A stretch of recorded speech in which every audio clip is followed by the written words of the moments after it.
데무노 톨스토이가 쓴 안나 카레니나라는 책이 있습니다. 그 책의 내용을 보면 맨 처음에 시작하는 것이 그 안나의 오빠의 가정, 그 오빠가 스티바인데 외도를 했어요.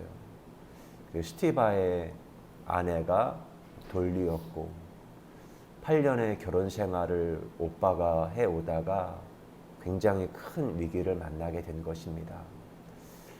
8년 동안 자기의 새언니죠. 7번의 출산을 했어요.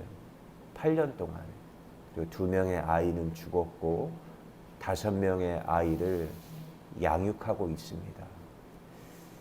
그러니 8년 동안 7번의 출산을 했으니 여자로서의 매력이 점점 몸에서는 빠져나갔겠지요. 그리고 그러면서 이 돌리는 남편 스티바에게 끊임없이 사랑을 요구합니다. 근데 그렇게 반복되어진 지루한 시간의 폭력을 견디지를 못하고 스티바가 프랑스어 가정 교사와 이제 외도를 하게 됩니다. 굉장히 그 오빠의 가정도 뜨거운 사랑과 열정적인 사랑으로 시작이 됐지만 가정 생활이라고 하는 일상적인 삶의 시간과 루틴과 그 시간의 무게 앞에 그냥 무력하게 무너져 내리는 거죠. 그리고 열정이라는 사랑은 점점 식어지고 그의 삶에는 굉장히 차가운 그 권태가 찾아왔던 것입니다. 그런 오빠의 어떤 가정 생활의 위기, 결혼 생활의 문제를 해결하기 위해서 주인공 안나가 오빠의 집으로 열차를 타고 가고 있는 것입니다. 이 안나가 오빠의 집에 가서 내가 신의 한 수와 같이 어떻게 하면 이 권태로운 가정을 새롭게 회복시킬 수 있을까? 그런 마음을 가지고 찾아가는데 아이러니한 것은 기차역에서 내리다가 안나는 브론스키라고 하는 그 러시아의 고급 장교 그와의 운명적인 만남을 갖게 됩니다. 안나가 신의 한 수를 들어갔다가 또 자신도 권태 가운데 자기의 새로운 사랑으로 다가올 브론스키를 만나게 되죠. 그 톨스토이는 안나 카레니나를 통하여서 그가 추구했던 어떤 사랑, 철학, 종교 그런 모든 것들을 다 농축시키고 응축해서 그 대작품을 만들게 된 것입니다. 톨스토이가 그 작품에다가 그런 글을 썼어요. 그에게 가장 큰 두려움은 무엇인가? 죽음보다 더 큰 두려움은 무엇인가? 꿈속에서 난 결국 죽을 거란 걸 알면서 가지에 매달려 있었다. 하다가 어떤 절벽 아래로 떨어졌는데 겨우 가지 하나를 붙잡고 버팅기고 있었거든요. 꿈속에서 난 결국 죽을 거란 걸 알면서 가지에 매달려 있었다. 사랑을 모른 채 죽는다는 게 죽음보다 더한 공포였다. 이런 공포를 느끼는 건 나 혼자만이 아니었다. 안나 카레니나도 그랬으니까. 톨스토이가 정말 두려운 것은 죽음보다 더 큰 두려움은 내가 사랑을 모르고 살다가 이 세상을 마감하는 것이야말로 가장 큰 두려움으로 여겼던 것입니다. 저는 대학교 교수님, 은사님이 하셨던 그 말씀이 기억이 나요. 너희들이 사랑을 가리키려고 하지 말아라. 사랑을 팔려고 하지도 말아라. 너희들이 스스로 사랑이 되어서 이 길을 뚜벅뚜벅 걸어가는 것이다. 근데 오랜 세월 시간이 지났지만 그것이 저희 마음에 여전한 울림으로 다가와 있습니다.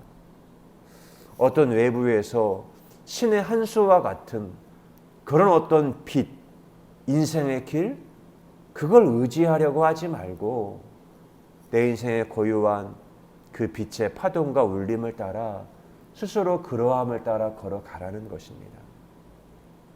저희 교단은 없지만 장로교단에서는 소요리 문답을 외우고 가르치고 그 일을 굉장히 중요시 여기거든요. 그 소요리 문답의 첫 번째가 이겁니다. 사람의 제일 되는 목적이 무엇인가? 사람의 제일 되는 목적은 하나님을 영화롭게 하는 것과 영원토록 그를 즐거워하는 것이다. 두 번째 문답, 하나님께서 무슨 규칙을 우리에게 주시어 어떻게 자기를 영화롭게 하고 즐거워할 것을 지시하셨는가? 신구약 성경에 기재된 하나님의 말씀은 어떻게 우리가 그를 영화롭게 하고 즐거워할 것을 지시하는 유일한 규칙이다. 장로교단은 이 소요리 문답을 질문하고 답변하고 내 안에 고요한 스스로의 울림을 따라 내 고요한 질문을 하고 스스로 그러함을 따라 길을 걸어가며 답을 찾는 것이 아니라 답이 어디 외부에 있는 줄 알고 그걸 무조건적으로 외우는 거예요. 빛이 외부에 있는 줄 알았지요. 근데 이미 산상수훈에 주님이 우리를 향해서 무엇이라 말씀하셨죠?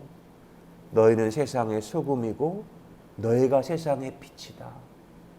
어떤 외부의 비법이 있는 게 아니야. 너가 맛을 내는 소금이고 너가 바로 빛이란 말이야. 내 안에 스스로 그러함을 따라 그 빛이 있음을 주님이 우리에게 말씀하고 있는 것입니다. 우리는 우리의 인생에 찾아오는 삶의 매혹, 유혹이라는 게 있어요. 선악과와 같은. 그리고 내 인생에 생각지 못하게 찾아오는 고통이라는 것도 있거든요. 그런데 이러한 매혹과 고통과 삶의 문제 앞에서 외부에서 답을 찾으려고 하는 것이 아니라 내 안에 있는 그 빛의 고요한 그 떨림과 울림을 따라 그 과정을 통해서 그 길을 찾아가라는 거예요. 그것이 바로 예배이죠. 내가 새로운 세계로 건너가는 아바르하는 예배. 내가 무엇인가를 취하는 락화우. 나누는 할라크. 그 자리에서 예배하는 아바디의 삶이 내 인생의 고요한 스스로 그러함을 따라서 내가 빛을 드러내게 된다는 것입니다. 이런 우리가 태어나고 살게 되는 세상에는 이미 기존에 있던 질서라는 것이 존재해요. 그것이 오늘 성경의 요한복음 8장에서는 율법이라는 게 있어요. 이미 이 땅에는 오랜 시간 동안 관성을 따라서 고루하게 어떤 고착화되어진 그런 법들이 있습니다. 지금도 율법사들이 가장 힘들고 어려운 사건과 환경을 만들어서 예수님이 꼼짝 못하게 말 그런 질문을 예수님에게 던지고 있잖아요. 가늠하다 현장에 붙잡힌 여인은 모세율법에 돌로 쳐 죽이라고 했는데 당신은 어떻게 하시겠습니까? 꼼짝 못할 상황을 만들어 놓고는 예수님을 몰아붙이고 있는 거예요. 그런데 예수님은 이러한 때 과거의 경로에 매여서 과거 의존적 삶을 사는 것이 아니라 새로운 경로와 새로운 문법을 예수님이 만들어 가시는 것입니다. 여러분, 세상의 역사를 보면 늘 인류와 사람들은 새로운 경로와 새로운 길을 만들었어요. 여러분, 전 세계적으로 보면 굉장히 부강했던 나라가 있었고 새롭게 떠오르는 그런 강국들이 있었습니다. 과거에 로마 제국이 엄청난 나라였었고, 그런데 그런 힘과 권력들이 이제 항해술이 발달하고 나침판이 발명이 되면서 스페인과 영국 이런 나라의 세계 강국으로 등장을 했어요. 근데 그것이 등장한 이유는 우리 인생의 경로가 달라졌어요. 마치 저의 고향과도 같아요. 저의 고향 충청남도 당진은 바닷가이거든요. 과거에는 바다, 삽교촌 수로 바닷물 때문에 그 육로의 길이 굉장히 늦게는 아스팔트 포장이 되었습니다.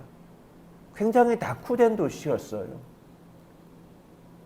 그런데 시간이 지나고 문명이 발달하면서 서해안 고속도로가 생기고 당진에 한보철광, 지금은 현대제철, 화력발전소 많은 것들이 들어왔어요. 근데 그런 산업단지와 공단이 되고 도시화된 이유는 육로를 이용한 것이 아니라 해상 경로라는 새로운 경로가 생기면서 엄청나게 그 지역이 발전을 했다는 겁니다. 여러분, 육상의 경로는 만들고 유지하는 것이 비용이 많이 듭니다. 산을 깎아야 하고 다리를 만들어야 하고 도로가 망가지면 새롭게 도로를 재포장을 해야 하고 엄청나게 경비가 소모가 되거든요. 그리고 무거운 짐을 옮기려면 큰 트럭이 필요하고. 그런데 해상 경로 배는요, 그 길을 유지하는데 돈이 들질 않아요. 많은 큰 무게가 들어도 배에 싣고 가면 비용이 많이 들지 않습니다. 지금 전 세계도 무역 유통 경로 양의 90% 이상은 해상 무역을 통해서 모든 것들이 이루어지고 있습니다. 그 의미는 뭐죠? 우리 인류에게, 사람들에게 새로운 길이 생겼어요. 새로운 경로가 생겼다는 겁니다. 꽤 유행했던 킹덤이라는 영화가 있습니다. 그 킹덤이라는 영화가 부산에서 낙동강 줄기를 따라서 문경세제 그걸 넘어가는 그 경로에서 있어지는 이야기예요. 근데 과거에는 부산에서 서울 가는 길이 낙동강을 따라서 문경세제, 충주, 광해원, 광주 그렇게 서울로 왔습니다. 근데 지금은 그게 경로가 아니에요. 새롭게 KT가 생기면 대구, 대전 그렇게 새로운 경로가 생겼죠. 우리 사람들은 늘 새로운 길을 찾는 것이 우리들의 모습입니다. 근데 오늘 성경에 이미 권력을 가지고 있는 서기관들, 바리새인들, 율법학자들은 예수님이 사람들을 만나서 새로운 길, 내가 새로운 메시지, 새로운 질서, 하나님의 나라, 천국 복음을 내가 너희들에게 증거하겠다. 이걸 예수님이 증거할 때 이미 기득권 권력자들은 예수님이 새로운 길과 경로를 만드는 것이 이들에게 위협으로 다가온 거예요. 그래서 그들이 어떻게 한 거죠? 예수를 고발해서, 예수를 가두고, 예수를 죽이기 위해서 고발할 조건을 찾기 위해서 꼼짝 못할 조건을 만들고 질문을 하는 겁니다. 그 상황을 볼까요? 3절 이하에 보시면 서기관들과 바리새인들이 음행 중에 잡힌 여자를 끌고 와서 가운데 세우고 예수께 말하되 선생이여 이 여자가 간음하다가 현장에 잡혔나이다. 모세는 율법에 이러한 여자를 돌로 치라 명하였거니와 선생은 어떻게 말하겠나이까? 그들이 이렇게 말하면 고발할 조건을 얻고자 하여 예수를 시험함이로라. 예수께서 몸을 굽히사 손가락으로 땅에 쓰시니 예수님을 고발할 조건, 꽁꽁 묶기 위해서, 숨통을 조이기 위해서 상황을 만들고 예수님에게 질문을 한 겁니다. 그런데 예수님은 새로운 길을 가시죠. 새로운 문법, 생명의 법, 그걸 예수님은 말씀하십니다.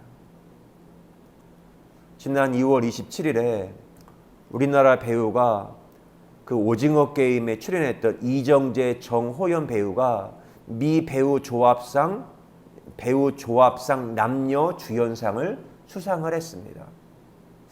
제가 그 기사를 읽어요.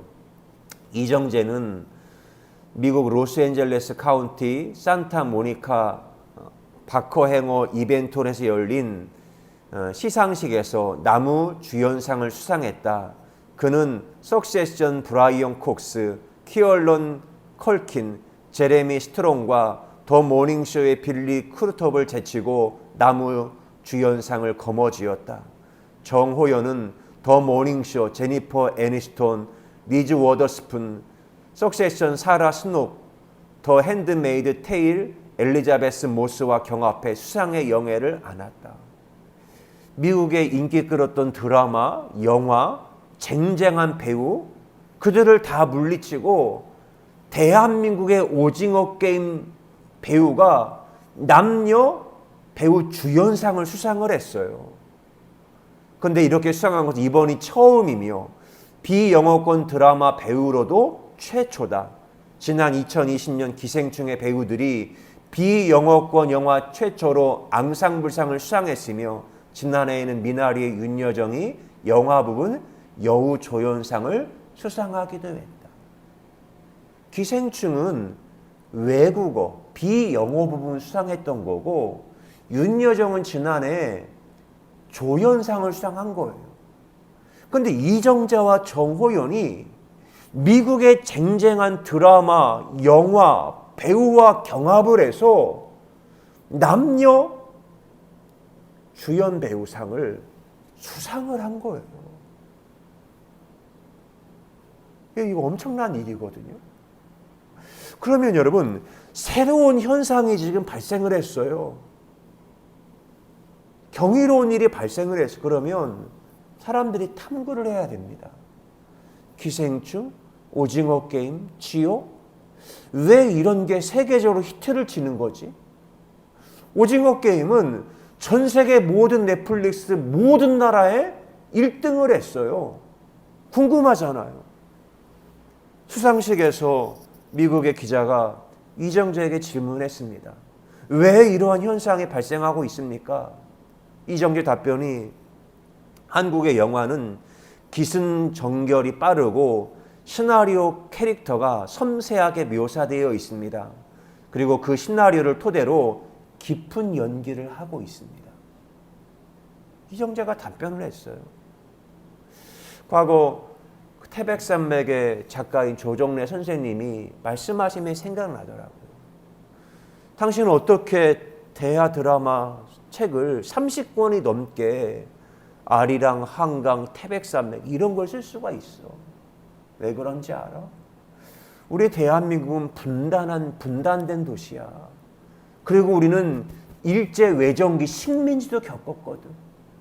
그 지난 고통의 세월이 너무 응축되어져 있기에 그 고통 가운데 새로운 문학의 힘과 에너지와 꽃이 이 가슴에 잉태되고 풀어놓을 이야기가 너무나 많다는 거예요. 외국인들이 기생충, 오징어 게임, 지옥 이런 게 수상하니까 우리나라 사람이 아니라 외국의 평론가와 기자들이 대한민국의 이런 컨텐츠 문화의 힘은 어디서 오는 거지?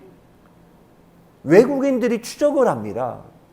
그러면서 그들은 아직 거의 일제강점기까지 가지는 않았고 그들이 찾은 것이 1987년 때 대한민국이 민주화 항쟁이 있었다.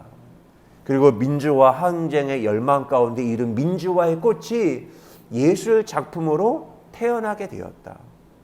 그리고 대한민국 인터넷 속도, 스마트폰, 디지털 세계 이것과 만나면서 확장되게 되었다. 그리고 그들이 만나는 것이 과거 대한민국의 위대한 감독이 된 박찬욱, 봉중호, 이창동 이들은 과거의 대한민국의 문학의 블랙리스트였다. 그것도 그들이 외국인이 말해요. 블랙리스트였는데 그 고통과 죽음의 고통을 견디면서 그들은 예술 혼으로 꽃피웠다. 그런 말을 하는 거예요. 그러다가 보니까 세계인들이 한국인을 새롭게 봐요. 2017년, 2018년 BTS가 가면서 이거는 대한민국의 이런 문화와 음악의 힘은 어느 한 사람의 역량이 아니라 전체적인 모든 문화 현상에 새롭게 올라왔다. 새로운 길을 만들었다. 그리고 BTS가 미국에 진출할 때 어떤 대형 소속사를 통해서 미국에 진출한 게 아니라 그들이 직접 미국으로 갔어요. 스스로 유튜브 그런 플랫폼을 이용했고 새로운 서식지, 유튜브라는 새로운 경로를 통하여 문화의 중심지인 미국의 헐리우드에다가 미국의 북미 시장에다가 새로운 음악의 깃발을 꼽았다는 겁니다. 근데 외국인 이런 보도 앞에 제 가슴에 심장이 벌렁벌렁 거리더라고요. 그렇지. 새로운 게 됐지. 우리는 고통 가운데 힘든 가운데 새로운 것을 만들어냈잖아. 근데 저 자신이 그랬거든요. 저는 전임 목회가 끝나고 자영업이라는 이 감옥이 죽는 것 같은 시공간인 줄 알았어요. 근데 죽는 것 같은 지옥의 시공간이 오히려 탈문맥해서 알을 깨고 새롭게 태어나는 모태의 시공간이 되었다는 겁니다. 근데 성경에도 다 그렇습니다. 사무엘 상하가 시작이 될 때 맨 처음에 한나의 기도로 시작이 돼요. 그가 새로운 생명을 잉태하지 못해서 정말 힘들고 어려웠을 때 한나의 기도를 하나님이 들으시고 사무엘의 이름이 들으심이란 뜻이에요. 그 고통 가운데 하나님이 들으셔서 응답하셔서 새로운 생명을 잉태하여 출산케 한 것이 한나의 기도였고 새로운 역사의 시작이 되었다는 것입니다. 사람들이 고통 가운데 힘듦을 경험하고 나니까 한국인들이 대담하게 자신들이 겪었던 모든 일들을 문학적 예술로 표현하고 있어요. 이런 블랙리스트를 경험하며 계급화, 죽음의 고통 경험했잖아요. 근데 기생충 오징어 게임에 보면 있는 게 무엇이죠? 계급화예요. 계단, 지하, 높은 집, 오징어 게임, 밀려나면 죽는 생존 게임, 오징어 게임의 프론트맨의 감시사회, 권력에 의해서 끊임없이 감시당했던 곳, 그림, 음악, 세트장의 공간적인 언어 메시지. 여러분 그 시나리오가 감독자가 그냥 만들었습니까? 제가 느낀 것은 이 사람들이 직접 자신들이 경험했던 것을 이러한 그림 언어, 음악 언어, 세트장 언어로 이렇게 표현했구나. 그리고 세계인들은 평가해요. 우리 세계인들이 그동안 고민하고 아파했던 그 모든 계급화, 불평등의 문제, 감시의 문제 이런 것들을 한국인이 표현했구나. 그리고 2019년 하반기 2020년부터 전 세계가 코로나 팬데믹 상황에 겪었잖아요. 전 세계인이 똑같은 숙제를 경험을 했어요. 코로나라는 똑같은 숙제가 미국, 영국, 프랑스, 독일, 일본, 대한민국 모두가 똑같은 숙제를 받았습니다. 그러나 가장 숙제를 잘한 게 대한민국이었네요. 대한민국이 어디 누구를 흉내낸 것도 아니고 우리만의 고유한 울림을 따라서 그 길을 걸어간 거예요. 세계인의 시선이 더 대한민국을 주목한 겁니다. 그리고 문학이 BTS가 기생충이 오징어 게임 지옥에 하는 게 나온 게 뭐냐면 우리 대한민국 아니 황상제 저 스스로도 그렇습니다. 지극히 개인적인 것이 지극히 창의적인 것이다. 자신감이 생겼어요. 내가 당했던 고난과 고통을 스토리텔링해서 이것을 풀어내면 이것이 바로 최고의 컨텐츠가 되겠구나. 전에는 높은 사람들 미국, 독일, 음맥 기주거였는데 내가 경험했던 이 고통을 스토리텔링해서 이야기하면 이게 새로운 문화가 되겠구나. 그래서 저는 지난 2, 3년 동안 제가 하는 게 시를 쓰는 거예요. 제 영혼의 이 고통과 아픔이 스토리텔링이 됐을 때, 코딩이 맞췄을 때 튀어나오는 게 제 영혼의 울림을 따라 저는 언어로 시를 표현한 겁니다. 서구 사회가 그 욕망의 문제, 자본주의 사회 가운데 그들은 스스로 답을 내지 못했거든요. 문화를 표현하지 못했었거든요. 그들은 신자유주의를 경험하며. 대한민국이 새로운 길을 만들어 가고 있어요. 지난주가 3.1절이었어요. 김구 선생님이 오직 내가 가지고 싶은 건 문화적인 힘뿐이다. 오직 문화의 힘은 다른 사람을 억압하지 않고 다른 사람들에게도 좋은 영향력을 끼칠 수가 있다. 그런 길을 걸어가요. 그런 길을 걸어가니까 세계인들이 단순히 문화, 음악만이 아니라 음식, 패션, 화장품, 의약품 모든 것이 가치가 올라가다가 보니까 아시죠? 2022년 2월 달이 대한민국 수출의 최고점을 찍었어요. 달도 짧은데 지난해에 비해서 2월 달로 말하면 20% 이상 수출이 증가를 했답니다. 전 세계가 한국을 보는 이러한 시선이에요. 그러면서 외국인들이 대한민국을 스토리텔링 하는 거예요. 내러티브, 서사를 외국인들이 만드는 거예요. 그러면서 이 뇌는 언제 이 뇌가 빠져드는지 아십니까? 스토리와 이야기를 만들 때 뇌가 활성화가 돼요. 뇌가 엄청나게 주름이 많아지고 새로운 영혼의 시공간을 만들어요. 근데 그게 바로 제가 증거입니다. 저는 자영업의 세계에 몸뚱아리는 갇혔는데 저의 고통과 지난 전임 목회 20년의 세월을 스토리텔링하고 나니까 저의 영혼의 세계가 우주처럼 확장되며 빅뱅이 되네요. 어떤 돈으로 세상의 권력의 힘으로 표현할 수 없는 이 영혼의 노래를 저는 표현하며 살고 있는 것입니다. 그리고 우리는 그 엄청난 고통을 겪으며 이렇게 여기까지 오게 된 거예요. 대한민국 사람들의 공통적인 정서가 무엇인지 압니까? 대한민국 사람은 한이라는 게 한 맺힌 게 상처, 이 땅에 살면서. 근데 대한민국은 홍익인간의 이념을 가졌는지 문제 해결만이 아니라 무엇인가 새로움을 꽃피우는 것이 이 대한민국 사람들의 정서예요. 남원 땅의 춘향이가 변학도의 수청을 통해서 감옥에 갇히잖아요. 대한민국의 정서는 감옥에 나오고 변학도의 문제만 해결되는 게 아니라 이몽룡이 와서 새로운 세계를 꽃피우는 것이 대한민국의 정서예요. 그러한 정서가 판소리가 되어 춘향가로 심청가로 새롭게 이 대한민국 땅을 울리고 있다는 겁니다. 그리고는 우리에게 말하죠. 자유를 선포하죠. 이제는 너의 고요함을 따라 살아가도록 해라. 오늘 예수님이 이 간음하던 현장에서 붙잡힌 여인에게 뭐라고 말하죠? 나도 너를 정죄하지 않는다.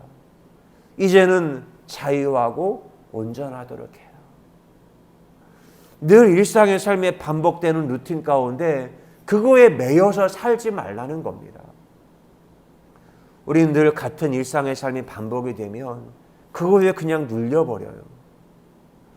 이스라엘 백성이 430년 동안 애굽에 종살이 하다가 자유함을 얻어서 나왔어요.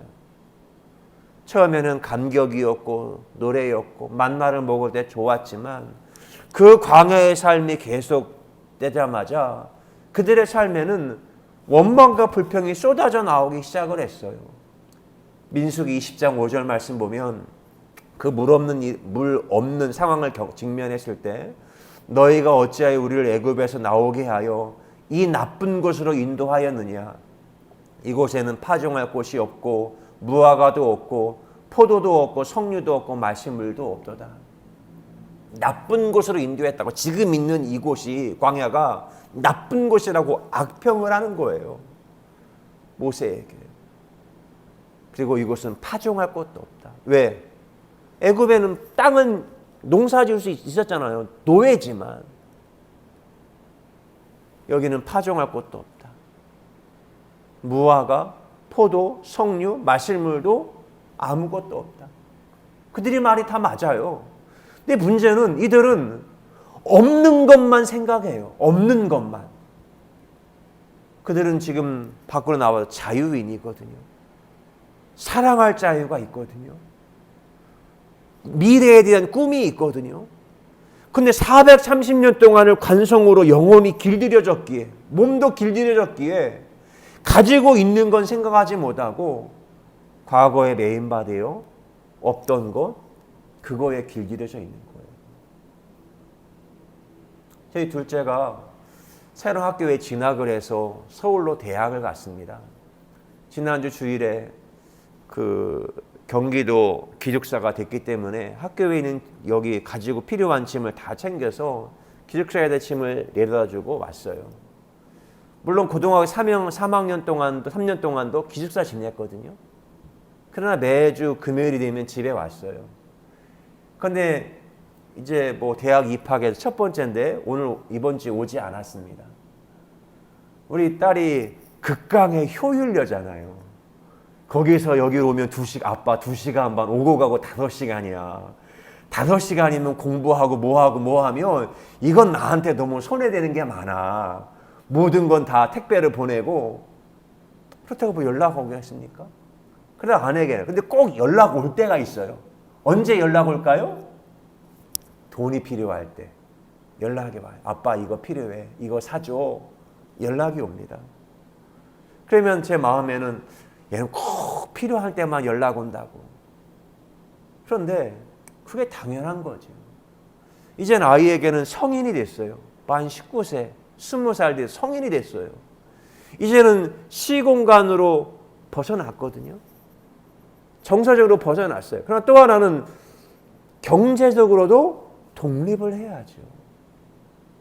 아이에겐 더 이상 이제 사회적 시선, 뭐 선생님, 부모님, 감시 이런 거 없어요. 이제는 자기의 고유한 어떤 스스로가 하는 그런 것들이 있겠죠. 그러나 그런 모든 상황을 만나겠지만 언제나 기억하는 건 지금 여기가 가장 행복한 곳이라는 거예요. 왜 애가 연락도 없나? 왜 애가 없나? 이거 생각하는 게 아니라 지금 여기가 나에게는 가장 행복한 시간이다. 그리고 여기서 하나님의 나라 보화를 발견하는 거거든요. 저는 지난 4년 동안, 만 4년 동안 더하임을 하면서 그거였어요. 늘 여기에 몰입을 했어요. 그리고 늘 그때마다 피땀 눈물, 늘 불안과 자유 가운데 생명과 사망 사이에 늘 그 위험함이 있었거든요. 근데 돌이켜보니까 아름다운 꽃이 피어있네. 그때 쓴 시입니다. 시퀀스. 선악의 저편에서 떨려오는 진동, 프론트맨의 감시의 금을 알기에 스스로 눈을 감고 귀를 막았다. 영혼을 울리는 내옥에 선악의 저편으로 발자국 남기네. 금소의 책장을 넘기며 감추인 숲을 호기심에 거닐 때 침을 바르고 구멍이 뚫릴 때 환한 모국어가 탄생하지. 과학의 언어와 아멘의 언어가 만났던 시퀀스. 생명과 죽음의 경계, 요단강이 모호해지는 시퀀스. 아름다움을 밀고 가는 남루한 일상의 시퀀스. 혼돈의 광야에 코스모스 꽃을 피운 슬로브와 시퀀스. 절정에 서면 감탄의 숨에 몸이 떨린다. 가나안의 매혹은 허무 정멸이다. 행복은 지금 여기가 증발되지 않는 것. 광야의 시퀀스가 몸에 새겨진 패턴이다. 2021년 11월에 쓴 시예요. 저는 이 일하면서 가장 먼저 했던 것이 나는 누구인가? 자기 정체성을 찾는 거였어요. 노자 도덕경 1장에 보면 도가도 비상도 이렇게 시작하거든요. 제가 깨달은 것은 길보다 더 중요한 것은 항상상 그러할 상. 그게 더 중요한 거더라고요. 그리고 나를 찾은 다음에 길을 걸어갈 때 그 도가 완성이 되는 거예요. 그 자리에 머물러 있지 않고. 그러니까 늘 주님이 제자들을 부를 때마다 너는 나를 따라오라. 말씀하세요. 나를 따르라. 주님의 부르신 콜링에 나를 따라오너라. 그리고 누가복음의 메시지는 갈릴리에서 예루살렘까지 가는 길이에요. 누가의 편지 두 번째 사도행전은 예루살렘에서 땅끝까지 걸어가는 길입니다. 모든 것은 걸어감으로 완성이 돼요. 장자가 말한 도행지 이성이가 있거든요. 길은 걸어감으로 완성이 된다. 근데 저의 표현으로 하면 길은 걸어갈 때 어느새 문의가 된다. 그건 제 고백입니다. 길을 잃은 것 같았어요. 나를 찾고 하나님이 고유한 제 영혼의 떨림과 울림이 있었어요. 그걸 따라서 한 발자가 한 발자국, 그리고 걸을 때마다 피땀 눈물 방울이 떨어졌어요. 땀내음 났고 스며들었고. 근데 그걸 한 걸음 한 걸음 걸어갔을 때 지금도 몰랐고 앞으로도 아무것도 보이지 않았지만 뒤를 돌아보니까 땀방울, 핏방울, 눈물방울이 떨어져서 아름다운 그림이 그려져 있는 거예요. 물론 지금도 미래가 어떻게 될지 저는 모르겠어요. 불확정성, 그것 하나만 분명해요. 아무것도 확실하지 않아요. 그러나 지금 내게 임하는 빛의 떨림, 밤하늘 별, 산산조각난 그 은하수를 보며 내가 어디에 있는지, 어느 시간에 있는지를 알고 지금 여기를 피땀 눈물 흘리며 몰입을 하다가 보니까 새로운 꽃이 피는 겁니다. 그리고 모든 경계가 무너지고 그 경계가 모호해지고 경계에 꽃이 피네요. 안나 카레니나가 톨스토이가 썼는데 톨스토이가 아마 자기를 표현한 거기 레빈이 있습니다. 그 레빈이 늘 힘들고 어려울 때 시골 영주인데 힘들고 어려울 때마다 그 노동자들과 함께 풀베기를 합니다. 힘들고 어려울 때 풀베기를 열심히 해요. 그리고 풀베기를 열심히 하고 그 다음에 노동자들과 이야기하면 그들과 나서의 경계가 허물어지고 함께 하나가 되는 그걸 경험하는 겁니다. 저는 종교 생태계에 너무나 종교인과 평신도 이게 너무 경계가 크지 않았나? 평신도가 자꾸 어떤 빛과 어떤 비법을 얻으려고 누군가를 의지해요. 그런데 이제는 그러한 때가 아니라는 거죠. 주님이 모든 사람에게 너희가 세상의 빛이라 말씀하셨기 때문에 스스로 그러함을 따라 질문하며 가면 내 안에 이미 와 계신 성령의 바람이 파동을 통하여 언어화해서 나에게 메시지로 말씀하시고 있다는 겁니다. 전묘화. 이 그림은 조르주 쉐라라는 사람이 전묘화 기법을 처음으로 썼거든요. 그림을 손으로가 아니라 점으로 찍어서 그림을 그리는 거예요. 처음에는 왜 찍는지 몰라요. 근데 전묘화는 멀리서 보면, 시간적으로 공간으로 멀리서 보면 이게 아름다운 그림이 되었음을 멀리서 보면 보이죠. 마치 모던 타임즈 했던 그 영화 배우 찰리 채플린이 그런 말 했죠. 인생은 가까이서 보면 비극이지만 멀리서 보면 희극이다. 근데 인생이 그래요. 내가 피땀 눈물 흘리며 너무 고통스러워할 때 죽을 것 같은 지옥 같은 거였거든요. 근데 그 시간을 지나고 탈문맥에서 보니까 아름다운 그림과 전묘화가 되어 있는 거예요. 그래서 쓴 시입니다. 전묘화. 서식지에서 밀려났지. 줄이라도 잡고 버틴기를 했지만 결국 점이 되었네. 생존을 위한 치열함, 몸에서 환기와 이완의 차이가 반복될 때 점이 떨어지네. 마음의 속도와 몸의 속도가 맞아 들어갈 때 슬픔의 오르가즘, 눈물이 떨어지고 땀이 떨어지고 피가 떨어지고 캔버스가 된 지금 이 자리, 떨어진 방울로 그려진 당신의 얼굴, 더 이상 나눌 수 없는 점들이 떨어져 어느새 그려진 그리움, 침을 발라 책장을 넘기네. 기도합니다. 좋으신 하나님 감사합니다. 내 삶에 옴짝달싹할 수 없는 감옥에 갇힌 바 되었을 때, 앞에는 홍해바다가 있고 뒤에는 애굽의 군대가 있을 때 너무 큰 고통이었습니다.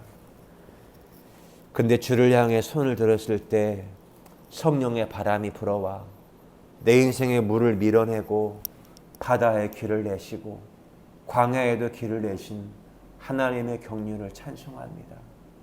우리의 인생에 힘들고 어려울 때마다 내 마음 안에, 영혼 안에 찾아오신 성령이 계시니 그분에게 집중하며 그분의 파동과 춤춤과 울림을 따라 함께 춤을 추며 새로운 길, 새로운 문법, 대전환의 시대를 열게 하신 하나님의 사랑에 감사합니다.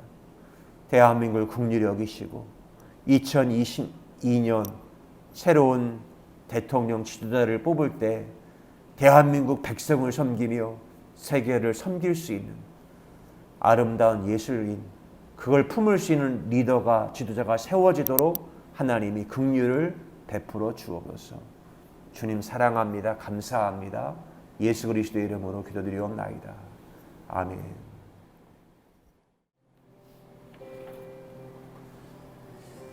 모든 상황이 힘들고 어려워 때로는 그 선과 경로에 맞추려고, 그리고 어떤 진영에 들어가려고 자기를 갈아 넣어 자아를 꽃피워 들어가려고 했던 적도 있습니다. 그러나 모든 것이 산산조각 났을 때 오히려 내 안에 그림자로 있었던 무의식이 말하는 하나님의 음성이 들렸습니다. 그리고 오히려 문명을 따라 막 달려갔던 내 몸이 멈춘 순간에 뒤따라오던 영혼을 만났습니다. 그리고 내 몸이 내 영혼과 함께 우렁우렁 서로 노래했고, 내 무의식에서 말하는 그 70번씩 7번씩 더 토닥이는 바람의 토닥임이 경직되어 있고 얼어있던 나를 녹여가기 시작했습니다. 내가 부드러워지고 내가 바람이 되었을 때 감옥이 감옥 아니었고 가시가 가시 아니었고 광야가 광야 아니게 되는 그 출애굽의 선물, 탈문맥의 선물을 하나님이 선물로 허락하셨습니다. 탈문맥, 광야가 광야 아니고 불타는 화덕이 용광로 아니고 감옥이 감옥 아니고 가시가 가시 아니고 문지방 경계 넘쳐 흐르는 강물, 가시가 있어 헤엄을 치고 감옥이 알을 깨는 모태가 되고 불타는 화덕의 연기가 구름 수레가 되고 가난의 샘물에 엉겅퀴가 약재로 변모하지, 그 배에서 피 맺혀 스며 나온 눈물, 바다와 물을 되살리는 소금, 목마름 없는 땀내음, 생수로다. 하나님 감사합니다. 성전 문지방에서 흘러나오는 그 주님의 생수가 내 발목에서 무릎으로 허리로 수영을 하면서 물이 바다를 덮음같이 하나님의 은혜가 차고 넘쳐서 온 세상을 새롭게 하며 내 영혼을 거듭나게 하는 거룩한 생명수가 되게 하신 하나님의 사랑에 감사합니다. 이제는 그 생명수 바다에서 모든 영혼들과 함께 접속하며 만나 또 다른 새로움을 만들어내는 거룩한 예배자 예술인으로 저희를 불러내신 것 고맙습니다. 저희 대한민국이 성경에 약속된 제사장 나라가 되어 온 세상을 하나님의 영혼과 바람으로 그 숨으로 품어서 이 지구와 온 우주를 섬기는 제사장 나라가 될 수 있도록 대한민국 국리를 여겨 주옵소서. 대통령 선거 하나님이 성령의 바람으로 우리 각 사람의 양심에 떨림과 울림으로 아름다운 판소리가 이 지구 전체를 울릴 수 있도록 하나님이 역사하옵소서. 이젠 우리의 생명이신 예수 그리스도의 은혜와 하나님 아버지의 크고 놀라우신 사랑하심과 성령님의 감화 감동 위로 교통하심의 역사가 하나님을 예배한 사랑하는 모든 주의 자녀들 위해 영원히 함께 하시기를 간절히 축원하옵나이다. 아멘.